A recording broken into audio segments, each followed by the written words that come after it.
CUT का exam crack करना है तो आपको मॉक टेस्ट कंपलसरी है। बिना मॉक टेस्ट के आप ये सोचिए कि आप कितना भी पढ़ लीजिए, आप एग्जाम क्रैक कर लेंगे तो नहीं कर पाएंगे। कहते हैं practice is make a man perfect. आपको वो परफेक्ट बनाती है, आपको टाइम मैनेजमेंट सिखाती है, पर मॉक टेस्ट की स्ट्रेटजी क्या होगी? सब लोग बताते हैं मॉक टेस्ट इंपॉर्टेंट है, पर उसकी स्ट्रेटजी पर कोई बात नहीं करता। मैं आपको इस वीडियो में बताने वाला हूं मॉक टेस्ट की स्ट्रेटजी क्या हो सकती है। अगले 45 दिन जो आपके एग्जाम के बचे हुए हैं उसमें किस तरीके से हम मॉक टेस्ट दें कि हम आसानी से अपने ड्रीम यूनिवर्सिटी को कवर कर सकें या फिर अचीव कर सकें।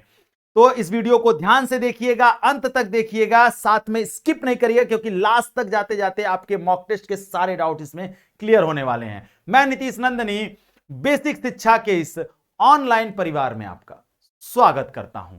तो मॉक टेस्ट स्ट्रेटजी बताने वाला हूं अगले 45 डेज की, जो आपके स्कोर को बूस्ट करेगा। तो शुरू करते हैं यहां से। सबसे पहले क्या करना होगा, stop giving a random test. आपको कोई भी रैंडम टेस्ट उठा करके नहीं देना है, ठीक है? उसको उस पर कंट्रोल करना है। हमें प्रॉपर एक सिलेबस पढ़ना है, हमें प्रॉपर एक टॉपिक पढ़ना है, हमें उसका मॉक टेस्ट देना है, और मॉक टेस्ट देने के बाद हमें क्या करना है, एक रूल फॉलो करना है, 1 मॉक टेस्ट 2 आवर एनालिसिस। मतलब एक मॉक टेस्ट देने के बाद 2 घंटे का रिवीजन। हर मॉक टेस्ट के बाद 2 आवर रिवीजन करेंगे, ताकि हमें एनालिसिस करेंगे, ताकि हमें समझ में आए कि हमारी गलतियां कहां थी, कमियां कहां हुई, टाइम मैनेजमेंट में कौन सा दिक्कत हुआ, किस तरीके के क्वेश्चन हम एग्जाम में नहीं कर पा रहे हैं। जब हम एग्जाम में बैठे तो हमसे वो गलती दोबारा ना हो। दूसरे नंबर पर फॉलो करना है 3 फेजेस स्ट्रेटजी। पहला फेज है डे 1 से लेकर डे 15 तक, यानी कि 1 से लेकर 15 दिन तक स्ट्रेटजी क्या होनी चाहिए। हर दूसरे दिन कम से कम आपको एक मॉक टेस्ट देना है, अपने वीक एरिया पर फोकस करना है। मॉक टेस्ट से हमें यह समझ में आ जाएगा, और साथ में हमें एनसीईआरटी और पीवाईक्यू उसको ध्यान में रखना है। हमें उसे पढ़ते भी रहना है साथ में, और उसी से बेसिस क्वेश्चन आ रहे हैं तो किस तरीके के क्वेश्चन आ रहे हैं ये भी हमें ध्यान में रखे रहना है। दूसरा फेज शुरू होता है आपका 16 से लेकर के 30 दिन के बीच में, जिसमें आपको क्या करना है, एक मॉक टेस्ट अब डेली देना है। अब रोज एक मॉक टेस्ट देना है। स्टार्ट इंप्रूविंग टाइम मैनेजमेंट, और अपने टाइम मैनेजमेंट को इंप्रूव करना शुरू कर देना है। तीसरे नंबर पर work on the attempt strategy, और हमें अब यह ध्यान देना है कि हम कितने क्वेश्चन अटेम्प्ट कर रहे हैं इन टाइम ऑफ पीरियड्स में। 60 मिनट में हमें मिल रहा है, 1 घंटा समय है, तो 1 घंटे में हम कितने अटेम्प्ट्स कर पा रहे हैं। हमें अब अपने अटेम्प्ट्स बढ़ाने पर फोकस रखना है, साथ में हमें अपने टाइम मैनेजमेंट पर भी हमें फोकस रखना है। तीसरा फेज शुरू होता है अगले 31 दिन से लेकर के 45 दिन के बीच में। अब हमें क्या करना है, हमें full length mock test daily देना है, और मैं तो कहूंगा कम से कम 2 मॉक टेस्ट पे फोकस करना है लास्ट के 31 से 45 दिन के बीच में।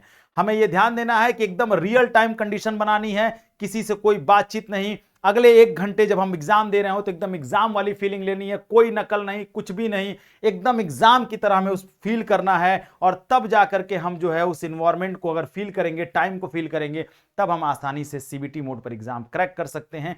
ये अगर आपने फॉलो कर लिया तो यकीन मानिए टाइम मैनेजमेंट जो है वो आप अच्छा कर ले जाएंगे। जाते जाते आपको एक चीज गोल्डन रूल बता देता हूं कि आपको मार्क्स काउंट नहीं करने हैं, आपको अपनी गलतियां काउंट करनी है। बहुत बड़ी बात है कि अपने मार्क्स हम काउंट करना छोड़ दें, हम सिर्फ गलतियां काउंट करें, और उन गलतियों को सुधारने पर काउंट करें। लास्ट तक जाते जाते एग्जाम के 1 दिन पहले जो मॉक टेस्ट देंगे, यकीन मानिए आप मार्क्स देखेंगे तो आपको समझ में आएगा कि मैंने जो गलतियां काउंट की थी वो आज हमारे मार्क्स को, हमारी गलतियां हमारे मार्क्स में बदल गई हैं।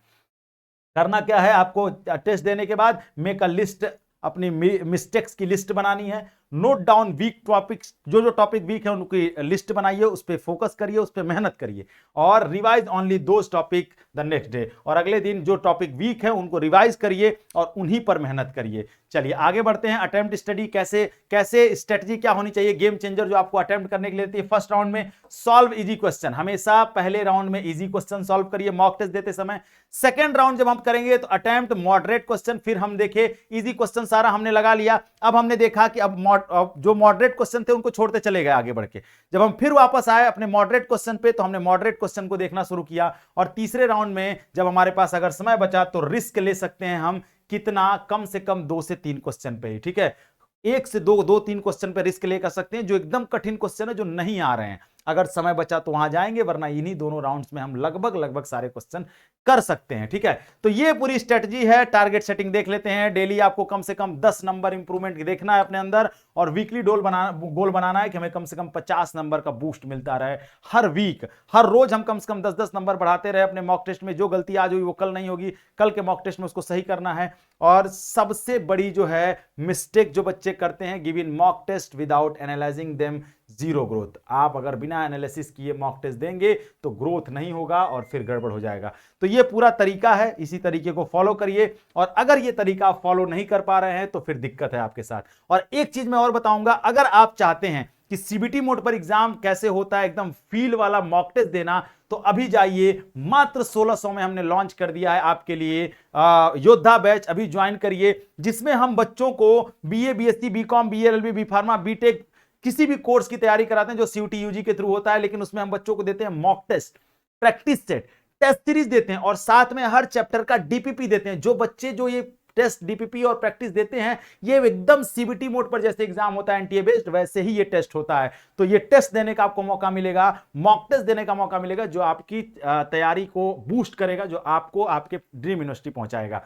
तो ये वीडियो आपको कैसा लगा कमेंट सेक्शन में जरूर बताइएगा, और साथ ही अपने दोस्त मित्रों को जरूर शेयर करिए, सेशन को लाइक करिएगा, और हां, चैनल को सब्सक्राइब करके रखिए। और सीयूटी 2026 में किस यूनिवर्सिटी को टारगेट करना है मुझे कमेंट सेक्शन में जरूर बताइएगा। मिलते हैं नेक्स्ट वीडियो में। Thank you so much. जय हिंद।